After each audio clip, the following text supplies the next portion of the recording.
no qual também foi e pregou aos espíritos em prisão.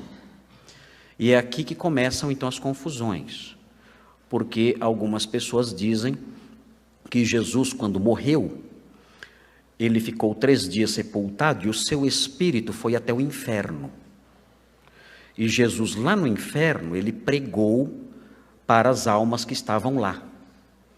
E essas almas então ouviram a pregação, e foi uma pregação evangelística, e lá nessa pregação evangelística ele fez um apelo, cantaram talvez algum hino, vem já, e quem estava no inferno, houve uma conversão em massa, é claro. Você está no inferno, você vai se converter correndo. E então escaparam ali, e Jesus levou esses espíritos então para o céu, foi uma segunda chance que teve lá. Outros entendem que talvez uma espécie de purgatório aqui, enfim, para salvar esses espíritos aí. Mas esse texto é usado geralmente para dizer que Jesus desceu ao Hades. Essa é uma grande confusão que existe, tanto dentro do romanismo como dentro da igreja evangélica, o entendimento de que a palavra Hades significa inferno, por causa da tradução do credo apostólico para o latim. A palavra Hades, no grego, no credo apostólico, é Hades mesmo, e significa sepultura. Pode significar sepultura e pode significar inferno. Quando traduziram para o latim, traduziram como inferno, descendit ad inferna.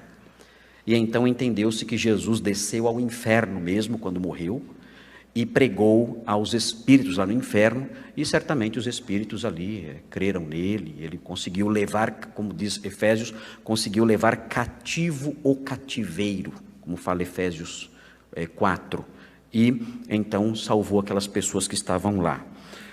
E há muita especulação nesse campo, e as pessoas falam isso.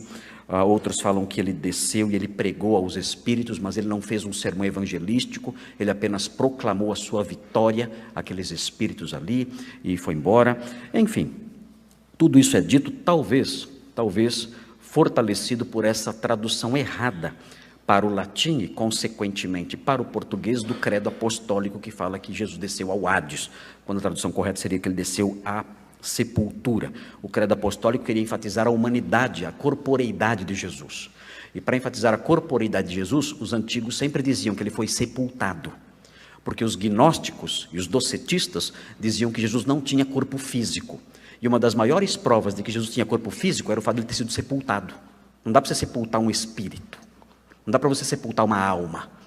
Então, quando eles diziam ele morreu e foi sepultado, como Paulo faz em 1 Coríntios 15, e como o credo apostólico faz também, dizendo que ele morreu e foi sepultado, e desceu à sepultura, a ênfase é na corporeidade de Jesus. Ninguém estava interessado no credo apostólico em falar que Jesus desceu ao inferno, mas sim mostrar que Jesus tinha um corpo físico, e por isso foi sepultado.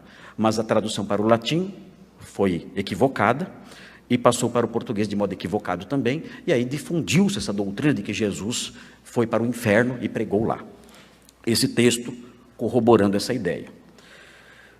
Mas vejam a sequência, no qual também foi e pregou aos espíritos em prisão, os quais noutro tempo foram desobedientes, quando a longanimidade de Deus aguardava nos dias de Noé, enquanto se preparava a arca, na qual poucos, a saber, 8 pessoas, foram salvos através da água, a qual, figurando o batismo, agora também vos salva, não sendo a remoção da imundícia da carne, mas a indagação de uma boa consciência para com Deus, por meio da ressurreição de Jesus Cristo, o qual, depois de ir para o céu, está à destra de Deus, ficando-lhe subordinados anjos e potestades e poderes.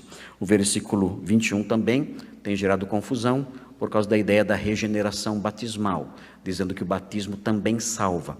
Nós dizemos para os irmãos que o batismo não tem potencial salvífico. O batismo não salva a pessoa é salva pela fé somente, pela fé em Jesus. Alguém pode ser batizado e não ser salvo, que o batismo não tem o poder de salvar, não é um adicional à fé para que a pessoa seja salva. O exemplo clássico é o exemplo do ladrão que morreu ali na cruz ao lado de Jesus, que creu em Jesus e foi salvo naquele mesmo dia, foi ao paraíso naquele mesmo dia, foi levado ao céu naquele mesmo dia e nunca foi batizado. Então, existe aqui, no versículo 21 também, um outro nozinho que as pessoas precisam desatar para compreender melhor esse versículo bem. Quando nós olhamos o versículo 19, que é o versículo que trata dessa questão de Jesus descer ao inferno, na realidade, esse versículo não fala que Jesus desceu ao inferno, não é esse o objetivo desse versículo. Esse versículo diz apenas o seguinte, observem, Jesus, nos dias de Noé, nos tempos de Noé, Jesus ainda não encarnado, mas sim em espírito, ele pregou àqueles homens.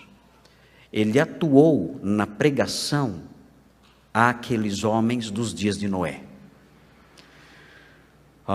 Isso aqui corrobora uma teologia da pregação, de que quando Noé pregava, o Espírito de Deus estava atuando através dele. Que quando os profetas do Antigo Testamento pregavam, o Espírito de Cristo que neles estava, como diz Pedro, falava através deles. Então, o que nós temos aqui é o Espírito de Jesus pregando nos dias de Noé, através de Noé, que era um pregador de justiça.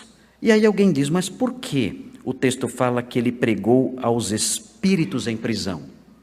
Isso significa que ele pregou nos dias de Noé aos homens cujos espíritos hoje, já nos dias de Pedro, estavam aprisionados.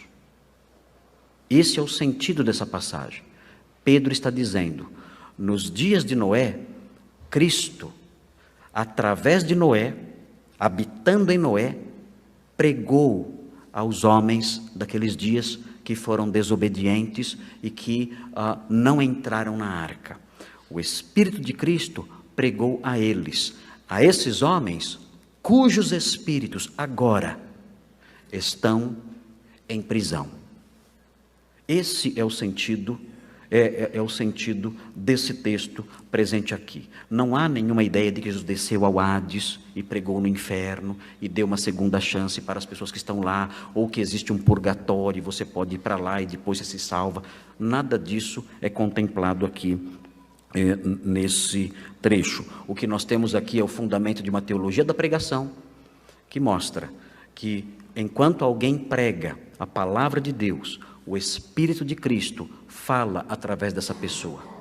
Quem não ouve essa pessoa, quem rejeita a pregação dessa pessoa, energizada pelo Espírito de Cristo, a pessoa que não ouve isso, um dia ela terá o seu espírito, a sua alma, lançada em prisão, que é a perdição eterna. E não há mais esperança para a pessoa que entra nessa condição. Se você ouve o Evangelho, você está ouvindo a voz de Cristo através do pregador.